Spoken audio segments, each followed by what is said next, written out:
Hey, Brendan here. Welcome to the channel and thanks for tuning in. We are continuing our summer scouting series here on the YouTube channel. Jason DiRienzo and I, we're going to talk Max Klare. All right. We are focused on breaking down the 2026 rookie class for all you Dynasty guys out there. Max Klare, good player, man. He's going from Purdue, going to be at Ohio State. We watched his ALL22 film and did film cut-ups for the NFL Draft Big Board subscribers. If you want to gain access to the films that we discussed here, check out the website below. We'll be breaking down film for the 2026 class, 2027, and even the 2028 class already. That's what we do on this YouTube channel and at the NFL Draft Big Boards. But we're going to break it all down for you. We're going to look at his production, big season ahead at Ohio State. What do we expect to see? Kind of break down his strengths and weaknesses, breaking down his film. Is he going to be one of the top 5 tight ends in the class next year? Most likely. So let's not waste any more time. Enjoy the show. All right, Jason, let's talk about one more tight end tonight. Another 2026 rookie summer scouting review, and that is Mr. Max Klare. Okay, we watched his Penn State and Oregon ALL22 films. He's really highly touted as maybe the tight end one of the 2026 rookie class. A lot of excitement with him moving after 2 years at Purdue to going to Ohio State. So the arrow certainly seems to be pointing up for this young man. He's 6'4", another under 40-pound tight end at 236 pounds as well. He's going into, it's a senior year, is junior year. I think it's a senior year, right? I think it's a senior year. Yeah, it's a senior. I think it was 3 years. I'm sorry, at Purdue. So let's go through his 2024 production, some PFF stats. We'll talk about what we saw in his game. Receiving yards and tight end, 684 yards and 4 TDs. His catch percentage, 69%. Yards per reception, 13.4. His versatility usage through the slot and wide and inline was basically between the slot and inline. Didn't play wide out. Very much, only at 5%. So I love that versatility in his game, and we saw that on his film for sure. His PFF receiving grade is 85.6, ranked 4th. His contested catch percentage, 45%. He was mixed in there with a ton of other players, around 37th in the class. And again, these are regular season statistics with the ranks are based on tight ends with a minimum of 20 receptions that are draft eligible next year. Yards per route run, 2.22 for all you analytical guys out there, ranked 5th. A average depth of target, 8.8, ranked 21st. And his drop percentage, not great at 8.9%. So we watched the ALL22 film. Now, you and I, we just talked about our top 20 or our top 5 tight ends, and we both had him at number 2. So tell me, my good friend, what is it about him that's going to make him a day 2 selection next year?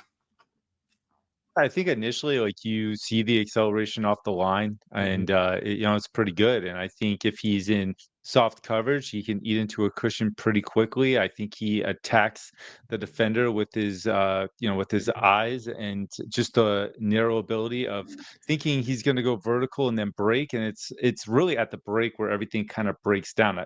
We kind of agree, and you point this out, and I agree with you that from the release into the break, everything kind of looks good. It's very mechanical, it's very fluid, but the break sometimes is a little bit clunky. It's rounded, and you just wish that you saw a little bit more manipulation from him.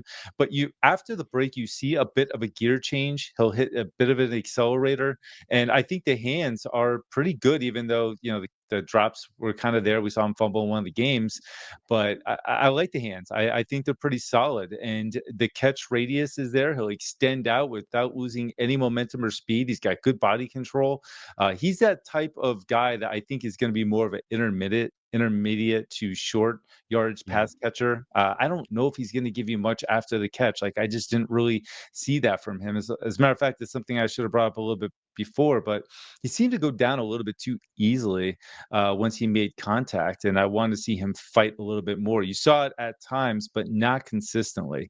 So that's another part of Max Klare that I want to see improve on. I'm not sure if you're going to get much yards after the catch, but I think he is going to be consistent in zone, and I think the blocking ability, he needs to improve on the technique.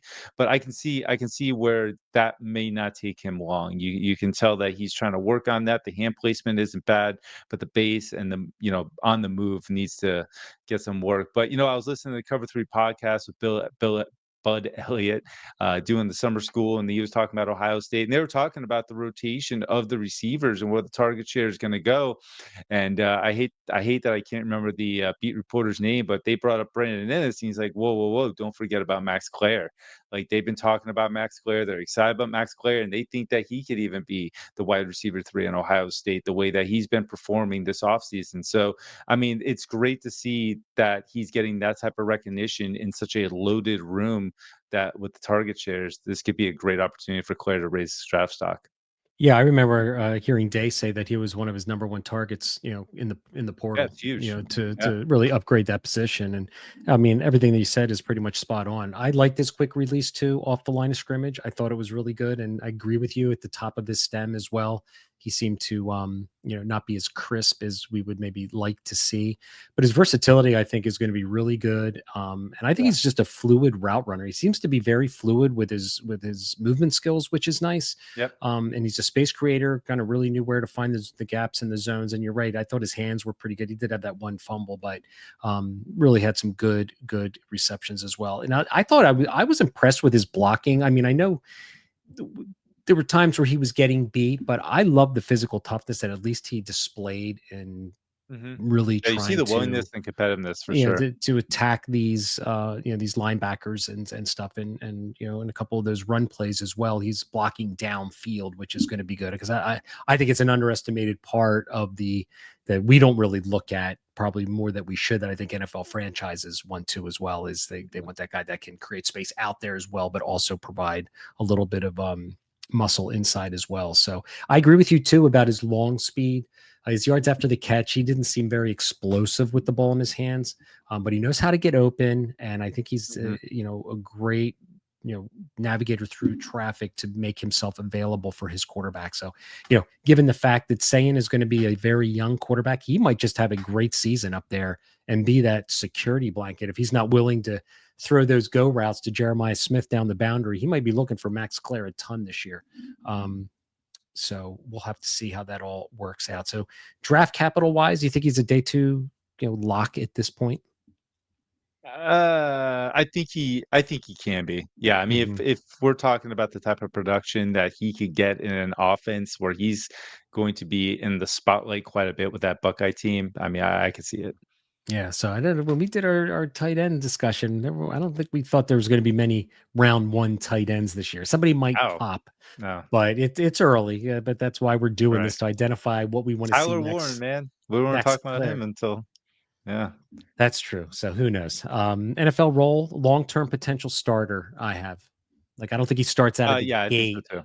too. All right, and value comp. I have as an Evan Ingram comp. Same, similar in size. I think I like the way he gets ability, the way he navigates through the second levels. Evan Ingram might have a little bit more yak ability than Claire has, but I think Claire just found a way to get open, and I think he's going to learn a whole lot more at Ohio State how to take advantages, because Ohio State usually faces zone coverages. So I think he's going to really have a great season at Ohio State. Yeah, I originally had Dalton Kincaid, but after watching some Kincaid again, he's so much faster than Claire. I put down Mark Andrews, and for one reason you kind of just said he just knows how to get open. I think Mark Andrews was very good at that. He was always finding a Mhm. way to be available for his quarterback, always consistently sitting in zone, and even when he caught the ball, like he wasn't getting a tremendous yards after the catch, but he was always finding a way, and I think Claire could do that. Yeah, I'll bet you there have been tight ends in the league that aren't the fastest, that aren't the quickest, but they're the smartest, right? And Yeah, and dude, they intelligence goes a long way. and it goes, and that's one of the intangibles that we know really nothing about any of these players. Right. But we'd like to see them go to very different schools and learn different playbooks and offenses. So Max Clare is going to be a fun prospect to watch this fall at Ohio State. He's going to definitely be one of the top tight ends, unless he has just a disastrous season. So there is our summer scouting report on Mr. Max Clare.